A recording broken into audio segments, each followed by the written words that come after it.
काय हो मला ट्वीट दाखवायचंय मीडियाला. एक सेकंड.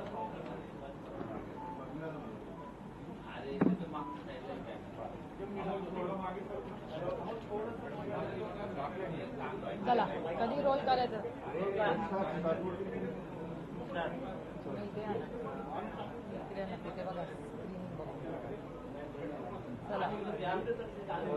चला रोल. राजीनामा झालाय. तुमची काय पहिली प्रतिक्रिया आहे?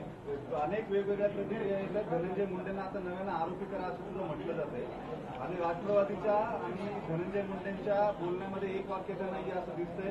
पक्षाचे अध्यक्ष म्हणतात नैतिकतेनं राजीनामा दिला, मुंडे म्हणतात वैद्यकीय कारणाने दिला. मला एक पहिलंच क्लॅरिफिकेशन हे हवंय, कारण का धनंजय मुंडेंचं एक ट्विट आलंय ते तुम्ही सगळ्यांनी पाहिलं असेल आणि माननीय आदरणीय भुजबळ साहेब आणि पुण्याचे पालकमंत्री आणि राज्याचे डीसीएम या दोघांचं स्टेटमेंट असं आलंय जे तुमच्या चॅनलवर मी पाहिलं की माननीय भुजबळ साहेब आणि माननीय डीसीएम आणि पुण्याचे पालकमंत्र्यांचं असं स्टेटमेंट आलंय की नैतिकतेवर त्यांनी राजीनामा दिलेला आहे.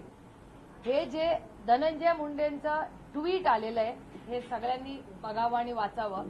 त्याच्यात नैतिकताचा न पण त्याच्यात नाहीये, हा पहिला मुद्दा.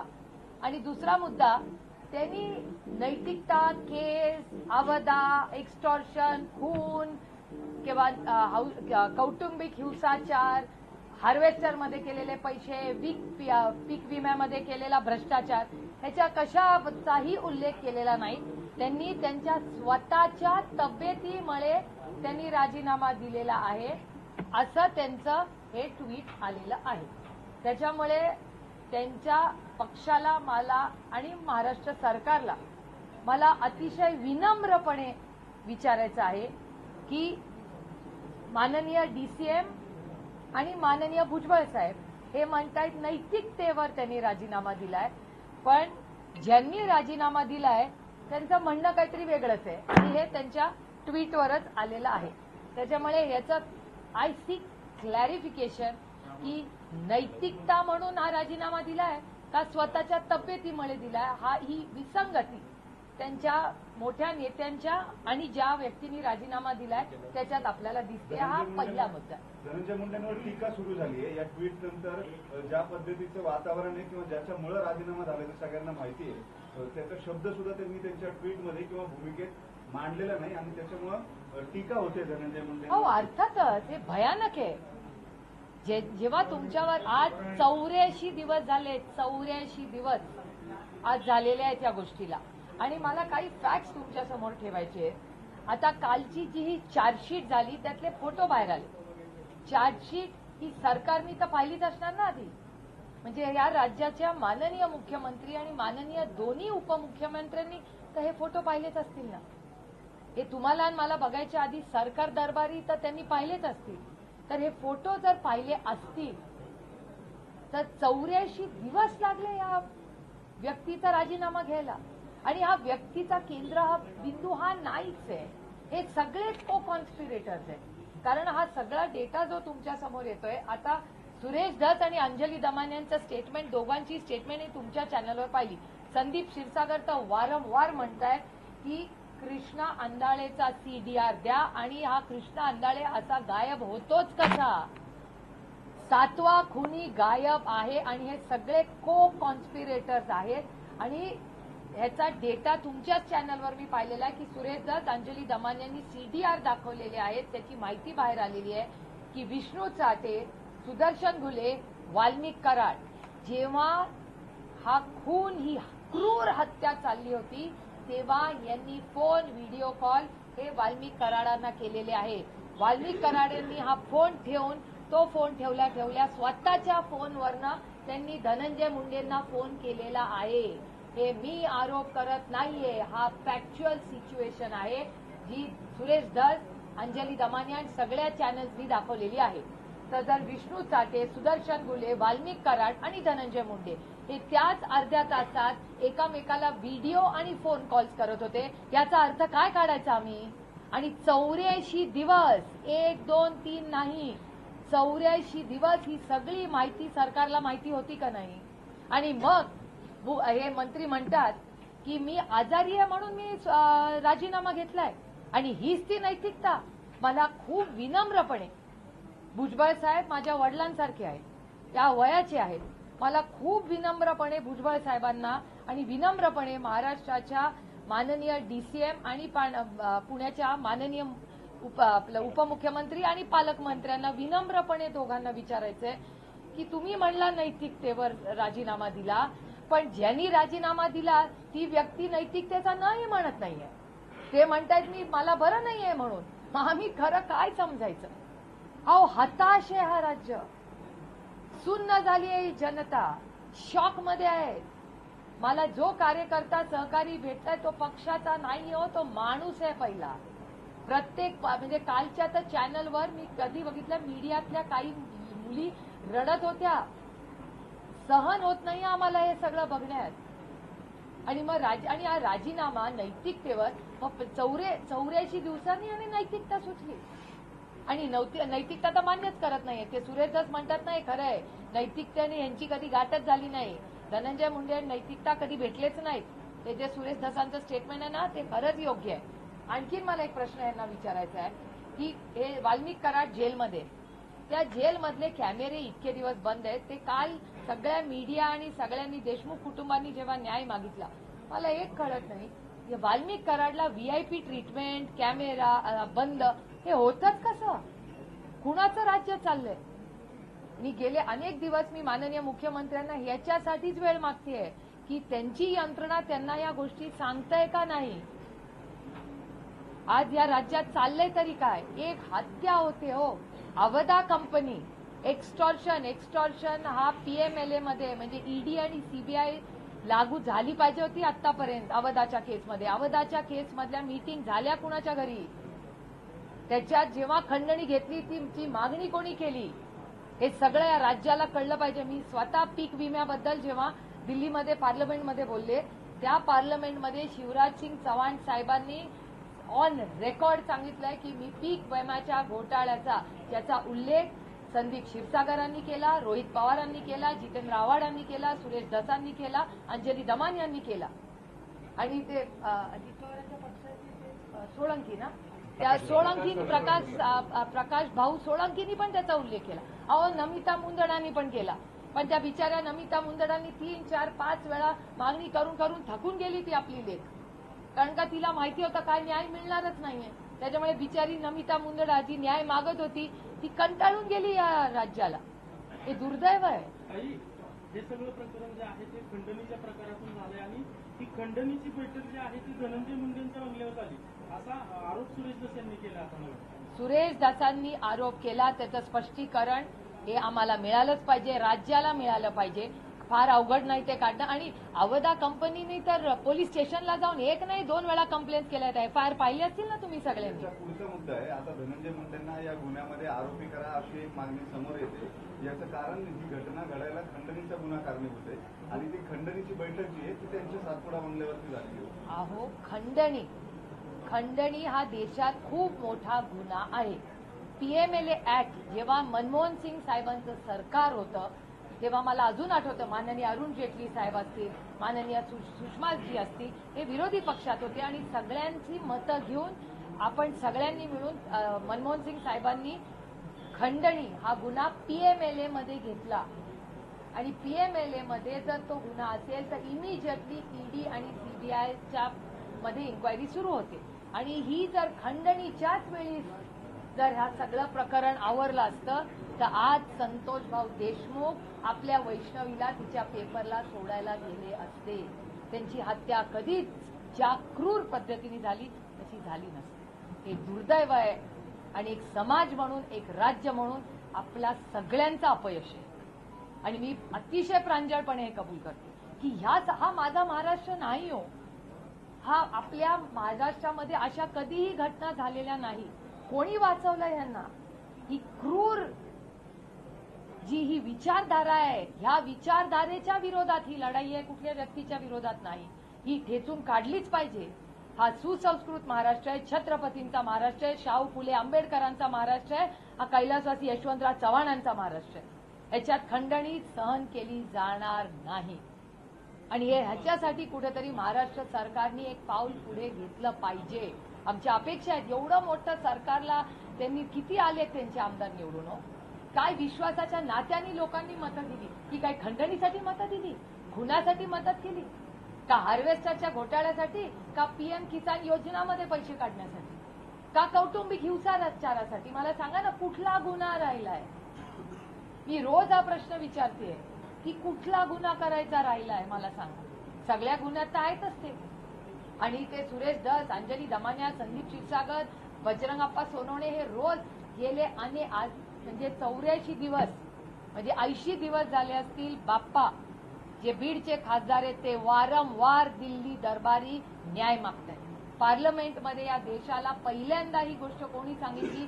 ती बजरंगप्पा सोनवणेंनी पार्लमेंटमध्ये उभं राहून सांगितलं, ज्यांनी कोणी ही हत्या केली असेल, ज्यांनी या कॉन्स्पिरसीमध्ये असेल, या सगळ्यांना फाशी द्या. ही मागणी पहिल्यांदा या देशामध्ये बजरंगप्पा सोनवणेंनी डिसेंबर महिन्यात हत्या झाल्यात ही केली होती.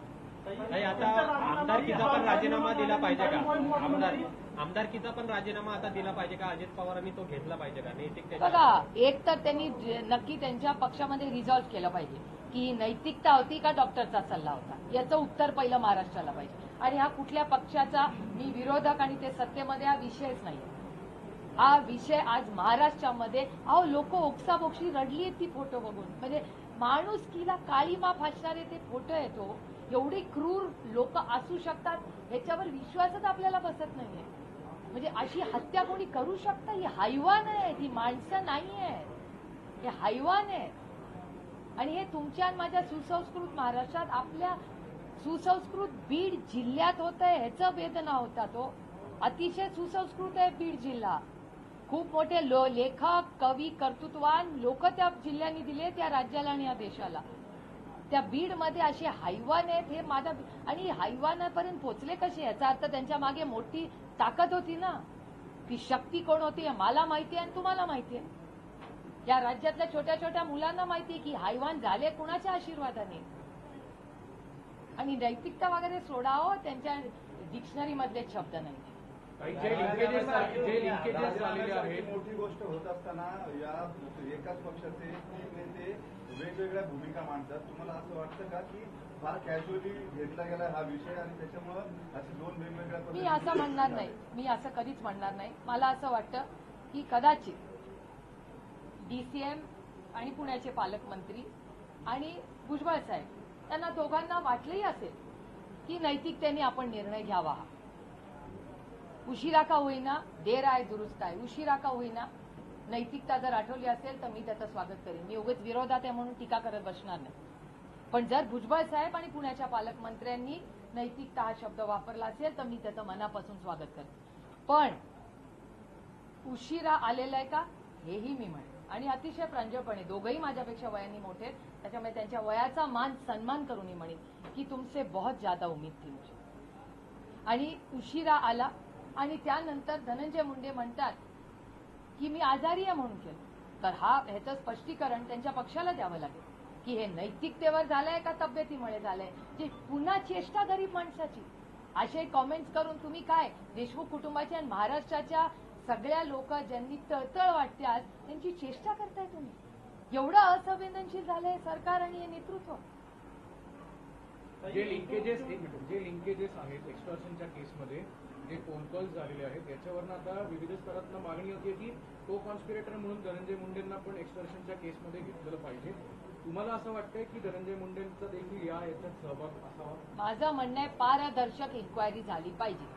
जे आरोप सुरेश धस आणि अंजली दमानिया, संदीप क्षीरसागर, जितेंद्र आव्हाड, रोहित पवार, बजरंगप्पा सोनवणे हे सगळे जे आणि आपले आज सोळंकी साहेबांनी पण केला ते, नमिता मुंदडा, या सगळ्यांनी जे जे आरोप केले त्या सगळ्याची पारदर्शक इन्क्वायरी झाली पाहिजे. ही आमची मागणी माणुसकीच्या नात्याने झाली पाहिजे. एवढीच आमची अपेक्षा. उपमुख्यमंत्री अजित पवार म्हणले की नैतिकतेच्या आधारावर हा राजीनामा झालाय. 80-84 दिवस का लागले नैतिकतेच्या राजीनामाला आणि धनंजय मुंडेंना नेमकं पाठीशी कोण घालत होतं एवढे दिवस? ह्याचं उत्तर त्यांनाच विचारावं लागेल. तुमची बीट आहे ना मुंबईला, त्यांना विचारा हे प्रश्न की 80 दिवस जर यांनी हे फोटो पाहिले होते तर मग आधीच का नाही ऍक्शन घेतली त्यांच्यावर?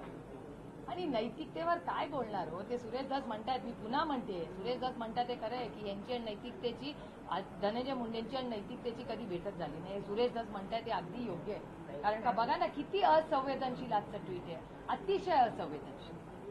राजीनाम्यानंतर आता तपास वेगानं होईल असं वाटतं? नाही, आमची अपेक्षा आहे की जो काही तपास व्हावा तो पारदर्शक व्हावा. ज्यांनी कोणी या खुनामध्ये कॉन्स्पिरसी असेल, डायरेक्ट किंवा इनडायरेक्ट, या सगळ्यांना शिक्षा झाली पाहिजे. भर चौकात ज्यांनी संतोष भाऊच्या हत्येमध्ये जो आहे त्याला चौकात फाशी झाली पाहिजे, ही आमची मागणी आहे.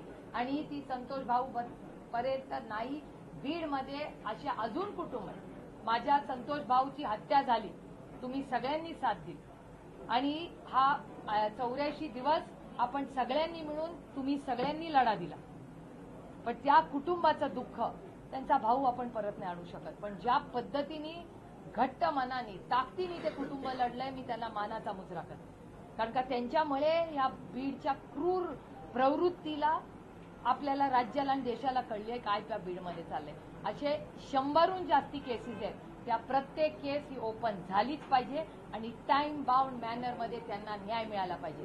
महादेव मुंडेंची हत्या झाली, काल त्यांची ती माऊली काल कलेक्टर ऑफिसच्या बाहेर बसली होती आंदोलन करायला.